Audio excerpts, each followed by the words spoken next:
23-24 में जीडीपी विकास दर 8% के पार हो गया है। तीसरी तिमाही में जबरदस्त उछाल की वजह से जीडीपी ग्रोथ 8.2% पहुंचा है। प्रधानमंत्री मोदी ने इस कामयाबी पर खुशी जाहिर करते हुए ट्वीट किया है कि वैश्विक स्तर पर भारत की अर्थव्यवस्था तेजी से आगे बढ़ रही है। दोस्तों, भारत की इकोनॉमी तकरीबन 8% पे ग्रो कर रही है, लेकिन पाकिस्तान के जो एक मिनिस्टर साहब हैं, minister of planning and commission Ehsan Iqbal साहब, वो बड़े खुश होकर शेयर कर रहे हैं कि हमारी इकोनॉमी जो है वो 2.4% 2% पे ग्रो कर रही है। मतलब वो ये कह रहे हैं कि पिछले साल तो हम माइनस में थे। दुनिया का ऐसा कौन सा मुल्क हो सकता है जिसकी पॉपुलेशन 240 मिलियन हो और उसकी जो ग्रोथ रेट है वो 2% और 1% एंड 0% हो? very inspiring because we were expecting this number.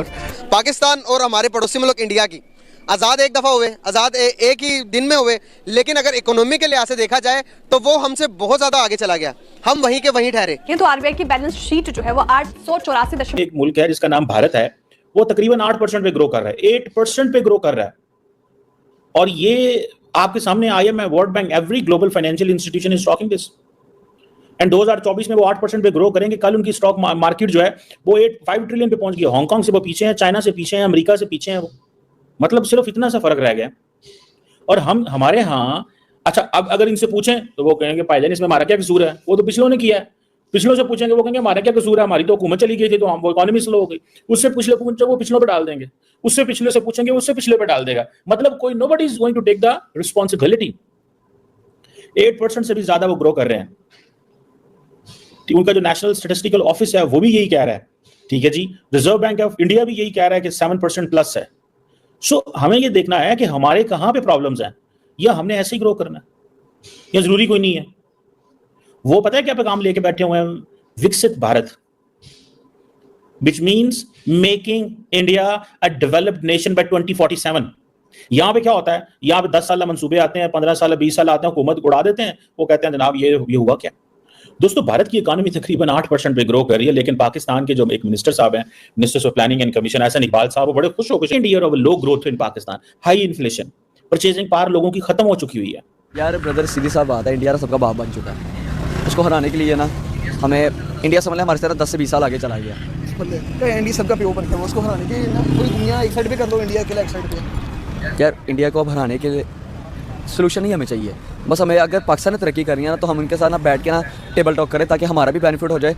उनका तो हमारे से कोई बेनिफिट नहीं होगा। मार्केट को कोई मुल्क कैसे बीट कर सकते हैं, कोई अकेला मुल्क कर सकता है ब्रदर। इंडिया एक साइड पे, पूरी दुनिया एक साइड पे, नहीं कर सकते, कुछ भी नहीं हो सकता। उनके पास दुनिया के जितने बड़े अमीर लोग हैं सारे इंडिया में बैठे हैं। हमारा मुल्क के देखो इंडिया क्यों तरक्की करे, उनके मुल्क में सियासी स्टेबिलिटी है। जो भी हुकूमत आते वो 5 साल पूरा करते और अपना मुल्क को ऊपर ले जाते। हमारा मुल्क, मैं यहाँ पर बात करता हूँ, आपने देखा कि अगर मैं इंडिया के बारे में एक लफ्ज बोलता हूँ तो लोग जज्बाती हो जाते हैं। मुझे ये नहीं समझ में आती भाई, वो इकोनॉमिकल तौर पर स्ट्रॉन्ग हो गया, अब हमारी बारी है आगे बढ़ने की। आप क्या समझते हो, इस बात से एग्री करते हो या नहीं?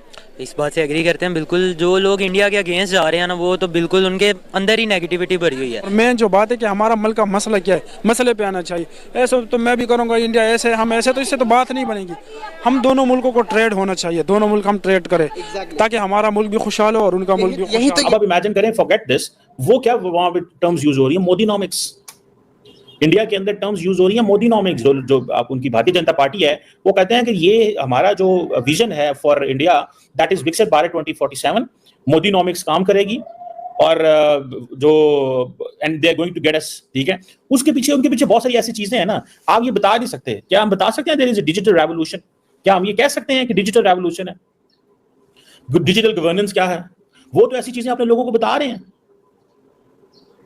इंडिया के जो रिमोट तरीन लोग हैं ना, अभी पाकिस्तान के सूबा पंजाब के अंदर एक कानून बना है, defamation laws, fake news and all that. वो भी ठीक है, फेक न्यूज भी बहुत ज्यादा, फेक न्यूज से भी लड़ना चाहिए, लेकिन डिजिटल गवर्नेंस उस पर हमारा कोई फोकस नहीं है। सिर्फ फोकस किस चीज पे है कि खबरदार अगर तुम लोग बोले सच्ची बात की तो तुम्हें हम पकड़ के किसी चीज में अंदर कर देंगे। सो इंडिया के अंदर लोग अब कैश नहीं रखते।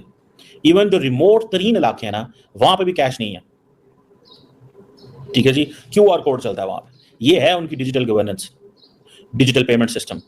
और अब मेरा ख्याल है उनकी जो ट्रांजैक्शंस हैं, if I am not wrong, कोई 150 अरब जो के करीब जो ट्रांजैक्शंस हैं, 150 बिलियन की जो ट्रांजैक्शंस हैं, वो तो इसमें हो रही हैं, डिजिटल पेमेंट सिस्टम में हो रही हैं।